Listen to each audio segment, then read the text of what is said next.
Hai hai hai. Akkam nagaa fayyaa keessanii nageenya koo bakka jirtanitti hunda keessanuu isin haa ga'u isinin jedha. Harallee deebi'ee dhufeen jira. Harallee muuziqaa bareeda isaa tokko isiniif qabadhee dhufee jira. Kana wajjin laalla.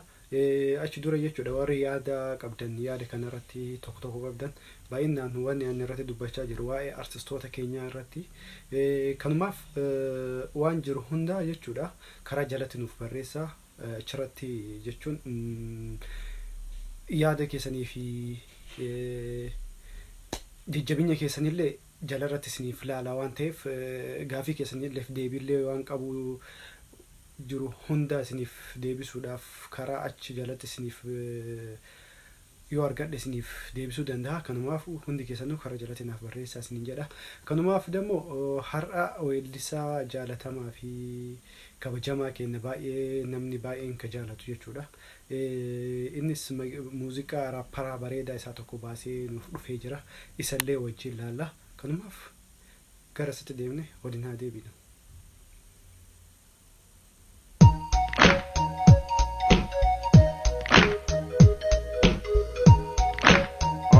Yeah, go, yeah, show. Bila kuengkau, message ko hindi dito. Nare-message bilbilto, hello. Kami kewiliru, barida michiko, ashita, Ashita Kichuko, barido romiya, mujabiya kiya, ni argani beka, ironi hundinu, silani sibarba, ana malenjeru, kan si gammachiisu, dhiira caalu, osoo na jaalatame jettee, maaliif natti boonta, namali, addunyaa kanarraa, bareena kakooti, hin jiru maa jetta. Simide, ime budi fiti, sumaya du male anga dundi uti, toti samali badita isiti. Badita isiti.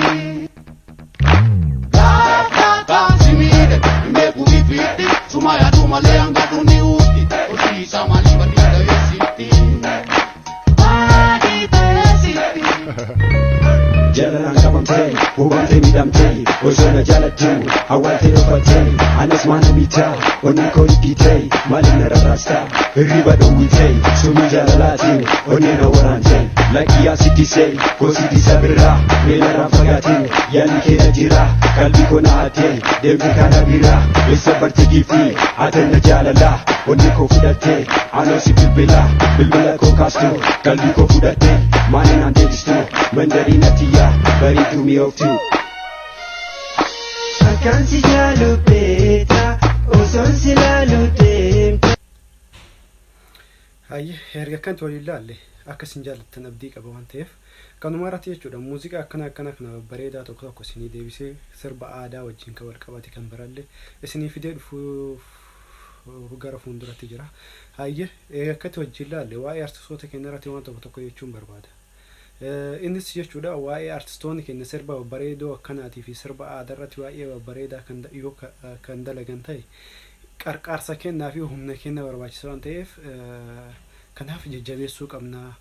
Wanni karaa nu jajjabeessinuuf feesbuukiidhaan jechuun yuutuubiidhaan isaan waan gadi dhiisaniif yuutuubii isaanii irratti sirbi isaanii irratti gadi dhiifame irratti sheer godhaa fi laayikii koomantii jajjabaadha haaluma kanaan itti fufaa jechaanii jara isaanii irratti hoo barreessine isaanilleef jajjabina ta'a tokko lammaffallee galii isaaniif ta'a jechuudha. Yoo galiin hin jiraanne dammoo humni isaaniillee dadhabaa deema boojii baay'eetti baasanii asitti na dhufanii asitti natti sirba hagana ga'uu baasanii jechuudha. Yoo humni keenya bira hin jiraatin dammoo haamileen isaanii dadhaba. Kanumaaf dammoo artistoonni keenya gara duubatti hafaa jiran kan biraa eessa akka jiran laalaati keenya bakka jiran laala.